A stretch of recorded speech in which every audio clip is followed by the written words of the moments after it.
Olá, famílias, tudo bem? Eu sou a professora Luz e hoje nós vamos falar sobre birras.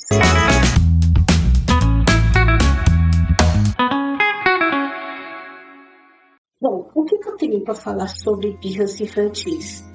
Hoje em dia, nós estamos tão adaptados a escutar as crianças querendo as coisas naquela hora que nós não nos importamos de saber o porquê que aquela criança está fazendo tal coisa, ou que ela não queira fazer o que a gente quer.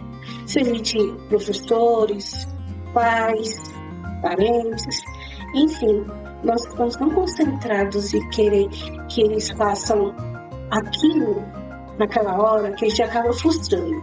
Frustração é bom, não é ruim. Não estou dizendo outra coisa. O que eu queria falar era como maneira como que a gente se importa com aquela situação. A criança não quer fazer aquilo que a gente quer, que a criança se joga no chão, que a criança grita, se perneia, aquela barulheira, aquele negócio que você vai falar assim, eu vou enlouquecer se essa criança não para. Mas existem métodos de como a gente fazer com que aquela criança pare de fazer certo tipo de coisa que nos deixa de um jeito meio envergonhados, né? Então, nossa conversa de hoje vai ser sobre esse tipo de situação. E vai ter alguns vídeos para mostrar. O primeiro vídeo que eu vou apresentar para vocês agora é de uma moça que ela tem um filho autista, que vai ser a primeira birra que a gente ultimamente vê por aí. Presta atenção nesse vídeo.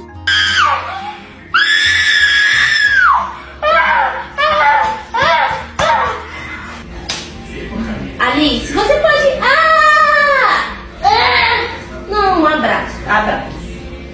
Alice. Bom, como vocês acabaram de ver, a mãe, ela tem uma criança autista, com diagnóstico autista, e ela precisa entender aquela criança. Ela precisa fazer com que aquela criança se acalme em primeiro lugar. Não adianta nada ela chegar gritando, falando um monte de coisa e não adianta de nada. A criança vai ficar mais nervosa, vai ter mais berros, mais gritos, e é uma coisa que vocês não querem, nem eu queria.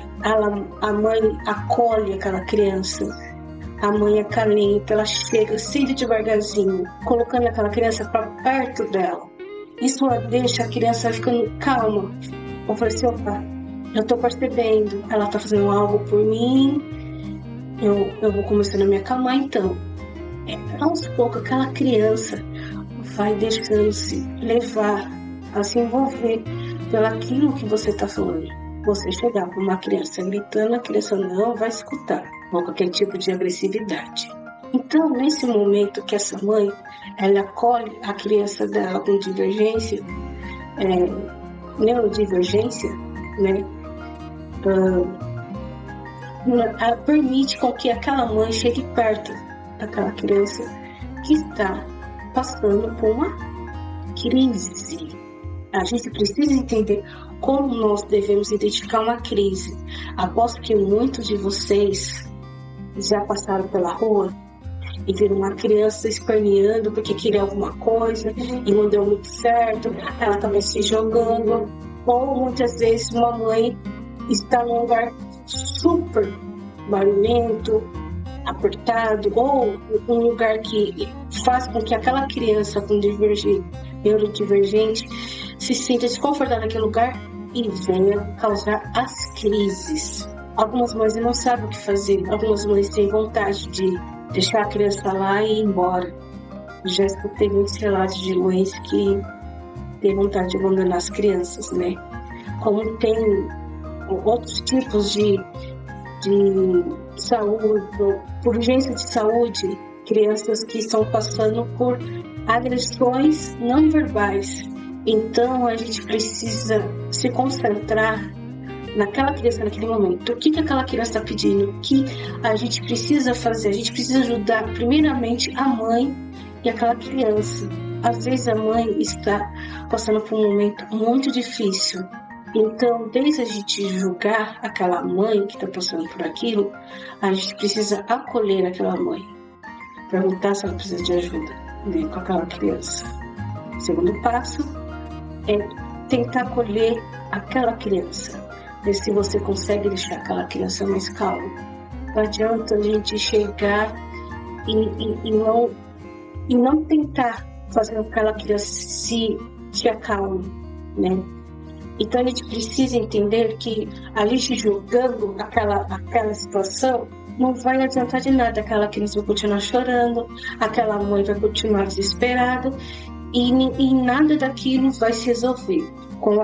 Essa mãe, ela estava num lugar, aparentemente estava em casa, e ela foi atender a necessidade daquela criança que estava passando por uma crise. A criança foi acalentada e aos poucos ela foi voltando a si. Essa é uma situação de birra com neurônios divergentes, né? A outra parte da birra é com as crianças que tu chamaram de normal, com outros tipos de criança. Tem crianças que são tímidas. A gente esquece dessas palavras, porque na hora de, por exemplo, nós que vamos redigir um documento tipo relatório, a gente precisa colocar ali nas linhas quem é aquela criança, procura não colocar a palavra timidez, né? A gente procura outros atributos, outros tipos de fala para a gente colocar ali. Mas a gente acaba esquecendo que há crianças que são tímidas mesmo. E tá tudo bem crianças com timidez. Eu escuto várias vezes relatos sobre mas meu filho não faz isso em casa. Eu como professor escuto isso agora não, sou empregada ainda. Mas o que a gente pode passar por essa questão é que nós precisamos, do mesmo jeito que a gente acolhe os neurodivergentes, a gente precisa acolher as crianças que precisam daquele momento da gente. Não adianta nada a gente ocupar a família, dentro de professor para a família, que depois a gente vai falar sobre do lado da família. Então não adianta eu, como uma professora, uma pedagoga formada, chegar para a criança e ver que a criança está num lugarzinho quieta, é numa situação. Num lugar quieta, aí ela precisa fazer alguma coisa, tirar alguma coisa dentro da mochila e a criança se sente acuada. Ela está começando a entender algumas coisas, ela está começando a entender os novos objetivos, as novas formas, as novas rotinas. Isso acaba deixando a cabecinha delas meio confusa, né? Então, o que aquela criança espera de você em casa? Se agache, conversa com ela um pouquinho, ela vai fazer, se ela está fazendo birra, deixa ela se acalmar, tenta de novo daqui a uns 10 minutos. Se ela fazer birra, deixa ela de lado, vai fazer outra coisa, volte. É um passo de formiguinha, né? Eu passei, como eu falei para vocês em vídeos anteriores, eu passei 2 anos com a mesma turma. E o que eu aprendi nesses 2 anos com a turminha foi que eles precisavam de tempo. Imagine só, você está no berçário, você é um bebê, tudo é feito para você. Você é trocado, coloca sua roupa, pega as coisas na mochila, recolhe os brinquedos por você, pela criança, né? Tudo é feito para ele. Aí você passa por um outro ano, você perde 50% daquilo que faziam por você. A gente como professor, a gente ainda troca a roupa, pega as coisas na mochila. No aniversário você tinha que carregar eles no colo algumas vezes. Muitas vezes você precisava carregar eles através de outro tipo de transporte que possa ter. Agora, eles precisam fazer por si. Então, esse trabalho de formiguinha. Eu lembro que no começo do ano, eu e minha parceira, a gente começou a fazer com que aquelas crianças criassem autonomia. No começo do ano, todas as crianças precisavam ser trocadas. A gente precisava olhar a roupa, a gente precisava olhar se estava com a boquinha suja, se a fralda dele estava em dia, estava da hora, né? Se eles precisavam de alguma coisa a mais. Isso foi acontecendo até o final do ano, né? Mas aos poucos nós fomos eliminando certos tipos de acontecimentos. Então, a cada acontecimento, a gente cortava aquele vínculo para que ele tivesse autonomia deles. Se a gente pedisse alguma coisa, buscar.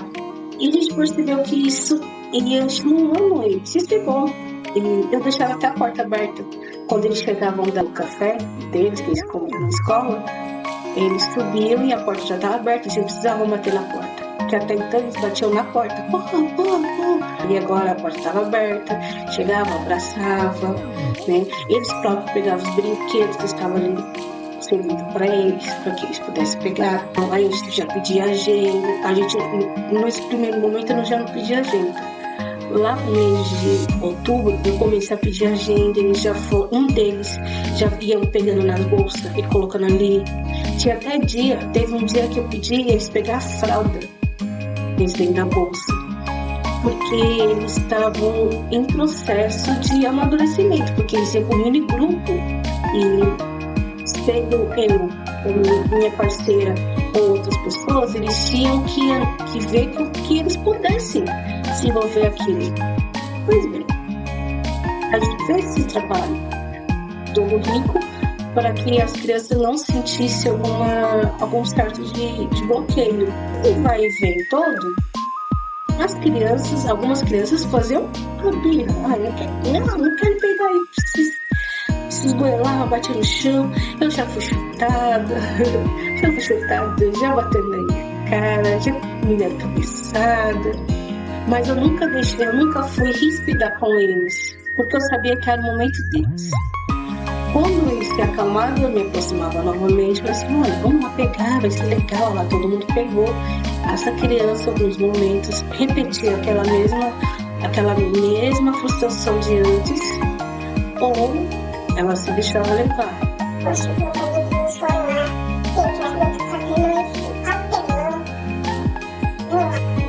então, é assim que você contorna uma birra. Isso acontece também em casa. Outra vertente acontece isso em casa. As birras acontecem em casa. Tenta fazer isso. Eles fazem birra uma vez, você vai ficar nervoso. Você não vai responder com aquilo que você queria falar. Você vai responder de uma forma ríspida. E as crianças não precisam de rispidez para eles precisam de atenção e carinho. Quanto mais carinho você presentear uma criança, mas as crianças vão ficar, é um terreno que eu posso mexer sim, né? É um terreno que eu posso contar com a minha família, né? Então, a birra nada mais é do que a frustração daquilo que ela não entende. Quando a gente não entende, a gente tem a birra para fazer entender isso. A birra é para isso, é para na hora de você poder extravasar, na hora de você poder respirar livremente, de uma forma que não é normal, né? Que é uma forma que é meio um pouco agressiva algumas vezes, né? Até pode machucar, vendendo da birra. Eu tava lembrando do vídeo daquela moça que eu não sei, depois falaram que é fake, depois falaram que não. Enfim, que ela tinha 20 anos, ela pediu um iPhone 15. Eu não tenho nem iPhone, porque ela no meio de uma rodoviária fez um show. Então a gente, mesmo que se é verdade ou não, ali a gente acaba percebendo que não faltou o pulso da mãe, sim, lógico, faltou o pulso da mãe ali, na idade daquelas crianças que eu estou falando, na idade, você não quer pegar? Tudo bem, a gente vai fazer de uma outra forma, vamos fazer dessa forma. Se você trabalhar a criança dessa forma, você não condiciona ela, você faz com que ela entenda. A gente precisa entender o que é aprender e condicionar, né? São duas palavrinhas que as pessoas meio que misturam. Condicionar é aquilo que nós, vocês, aí, mais velhos, aprendemos na escola. Você precisa sentar para prestar atenção, aquelas fileirinhas uma atrás da outra, que hoje é. Você precisa copiar a lição, você precisa copiar para você decorar. Isso é codificação. Então você não aprendeu, você apenas memorizou. Isso não é aprender. Aprender é quando você tem erros, você aprende com os erros, melhora após aquele erro cometido e você acaba se deixando atribuir aquele conhecimento, né? Mesmo para nós. Tem horas que nós adultos chegamos numa certa parte que a gente fala assim: eu não aguento mais. Minha mãe falava isso: eu não aguento mais, eu não vou subir. É porque aquela mãe já está tão desgastada, está tão nervosa com tudo que está acontecendo. É marido, é filho, dependendo de mãe, tem filho a rodo, né? Porque é complicado ter muitos filhos, né? E aquela mãe tá com aquele monte de coisa, tem roupa para dobrar, tem louça para lavar, tem um monte de coisa para fazer e nada você consegue fazer. Aí você se sente frustrada. Essa é uma birra quando a mãe fala isso. Não é? Não? Tô falando errado? Mas esse é a fase adulta da gente, como mulher, como a gente se torna mãe. E do homem, eu falei muito a mãe lá nos 2 exemplos, nos 3 exemplos, eu usei muito a mãe, porque é muito difícil a gente ver pai, mas tem pai sim, muitos pais ajudam, quer dizer, é uma minoria na verdade, né, que infelizmente, né, porque a criança, o desenvolvimento foi feito conjunto, né, então a gente precisa colocar o pai mais participativo, sabe? Se a sua mulher tá estressada, tá gritando demais, é porque ela está super elevada ao quadrado de muita coisa para fazer. É roupa para dobrar, é camas para arrumar, é casa para limpar, é pano, é trabalho, as crianças precisam ir para a escola, as crianças precisam estar de tal maneira, e você acaba fazendo birra, sair de casa, porque a mulher não pode nem se prestar isso. Não estou militando, calma aí, eu não estou militando, mas você acaba sendo de casa do seu, você não acaba acompanhando. Tem pais que ainda ficam, que tentam fazer alguma coisa. É aquela parte, sabe, de quando a mulher faz, aquela parte quando a mulher vai fazer alguma coisa, que a mulher tá cozinhando, aí o marido vem, deixa ela lavar a louça, né? Não é só quando ela tá brava. E nos outros momentos também. Tem roupa pra dobrar, dobre a roupa. Tem roupa pra lavar, lave roupa. Tem coisa pra fazer, fique com os filhos, brinque com os filhos. Eu conheço poucos maridos. Tem uma mãe que é muito querida, né? Ela é uma fofa, até hoje, que o marido dela está trabalhando, né? Se eu não me engano, eu quero que esse vídeo saia ainda esse mês de julho, né? Mas o marido dela está de férias e ela continua trabalhando. Quem está com o menino que está de recesso? O marido. Então o marido leva para o parque, o marido leva para passear, o marido ajuda a arrumar a casa, o marido fica ali para ajudar ela no cotidiano. Isso é parceria, não é que é obrigação de um, é obrigação dos dois. Olha só, a birra, ela não é só da criança, a birra é de todo mundo. Até o velhinho que não quer tomar remédio faz birra, não quer trocar a fralda, alguns precisam de fralda, não quer sair um pouco para passear ou prefere ficar saindo o tempo todo. Então, assim, todo mundo hoje faz birra, né? Tive muitos cenários de birra. Então, se você faz birra, eu sei que no momento você não vai se lembrar dessas palavras, mas eu aprendi com a minha psicóloga, toda vez que a gente fala calma, você fica mais nervosa. Mas pensa em coisas boas, tenta pensar em coisas boas, ou sai de perto daquele conflito. Toda vez que você sentir raiva, toda vez que você for fazer alguma birra, e você remete à criança que você você que está servindo de espelho.